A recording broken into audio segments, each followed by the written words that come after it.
Jon Urry, otherwise known as JR, Life Vice President. How long have you been at the club for? August of 1994. What roles at the club did you do before becoming vice president? Youth team physio, reserve team physio, first team physio, first team kit man, changing room cleaner,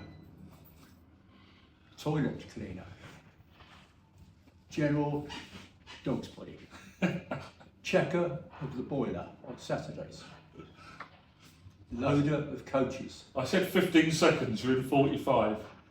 So we're playing Halifax Town on Saturday. We played them famously in the FA Trophy in 2004. We did.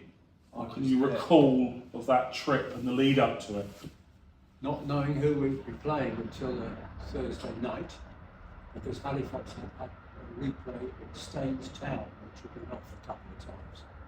And won at Staines in extra time. We found out on the Friday morning. We were all getting on the coach at Maiden to go to stay in Halifax on Friday night prior to the game. We stayed at the Holiday Inn just outside Halifax.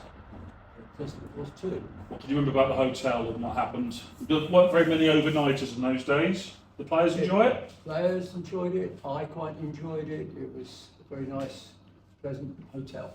Is that the first time you'd ever done an overnighter? No, I'd previously done an overnight at the Blythe Spartans. Okay, so very rare in those days to do an overnight. Extremely rare. So what help did you have around the game? Who was helping you with kit and all the various stuff? Paul Lagerman, who was then the physio, wasn't available that day, so I was the physio and the kit man. Okay, interesting, didn't know that. So we took the kit off the coach and we put it into one of the supporters who was staying in the same hotel. We piled all the kit Into their room? into his polo car. And we drove down to Halifax to the ground and he helped me in with it. This is the Saturday morning. This is Saturday morning, so we got to the ground at about 12 o'clock. Took all the kit out of his car. I set up the changing room, which was vastly bigger than any other changing room we'd ever been to, and vastly bigger than the current Halifax changing room. So I set everything up.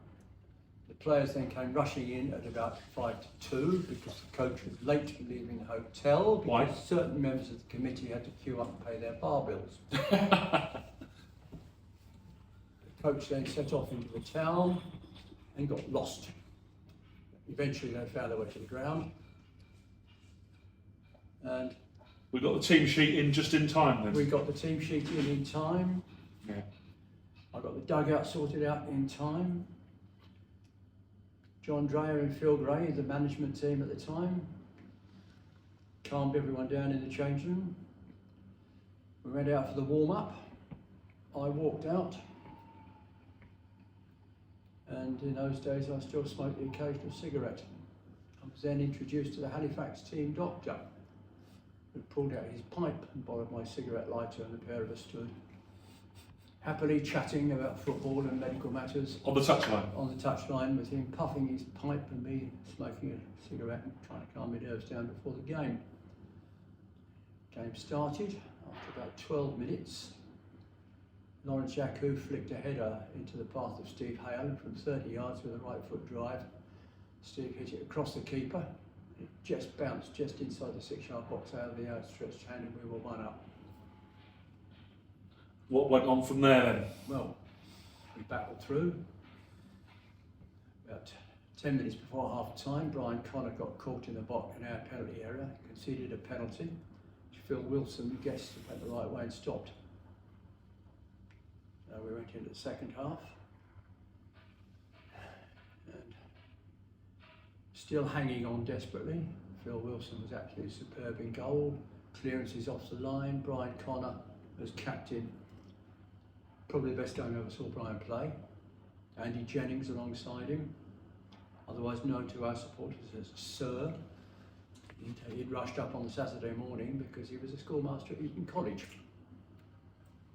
Alongside him was Andy Dugdale, who was Andy's first game for the club. We got a second goal towards the end, didn't we? Second goal in the 89th minute. You remember that goal? Vividly. Go on. absolutely vividly. By this point, I couldn't even sit still in the dugout. I stood up and walked on to speak to the doctor. Politely asked if he had any spare hearts in his bag, and he laughed and he said, "Nay, lad, you'll be fine. Look." And I turned around and looked. Lawrence Yaku was running onto a through ball. Their defenders have stopped, arms up. Unlike the Arsenal back four, they didn't time it right. Lawrence ran towards the goal. The goalkeeper came to meet him. Lawrence tapped the ball to the goalkeeper's right, to his left, ran after it, turned, and with his right foot drove the ball flat along the ground into the back of the net. We've won the game. 2-0. Lawrence's goal celebrations were to run along the goal line doing handsprings. In front of the away in front supporters? Of the home supporters. Yeah. And all these Yorkshiremen with their flat caps chatting about their whippets. Not I happy. saw the sign of Lawrence sprinting along the goal line, doing handsprings, 1 over, 2 over, third one, spun twice in the air, down on his feet in front of the crowd. But that went down well. I don't think they'd ever seen a goal celebration like it. They applauded. At that point, all the Halifax supporters turned and left the ground. Left at once. And the The Halifax supporters at the other end, happily singing, "We're just a pub team from Berkshire," followed by, "We can see you sneaking out." And the Halifax manager that day went on to better things, with all due respect to Halifax. He went on to manage the Premier League. He wasn't happy, was he? He was not a happy bunny. He said it was his worst ever result in football. Yeah, Chris Wilder. Chris Wilder. He became manager at Oxford United, and then Sheffield United, and then Middlesbrough. Yeah, great career. Great career. I cannot remember him shaking hands with anybody.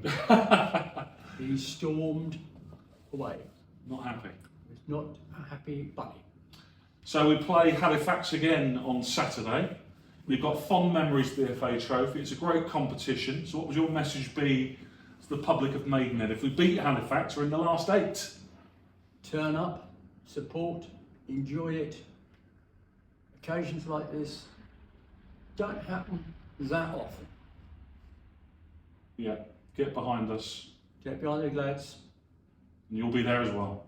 I'll be sat calmly, biting what remains of my fingernails, pulling out what remains of my hair, hoping that we do them again, because this will be the 3rd occasion on which we played Halifax in the trophy. That's right.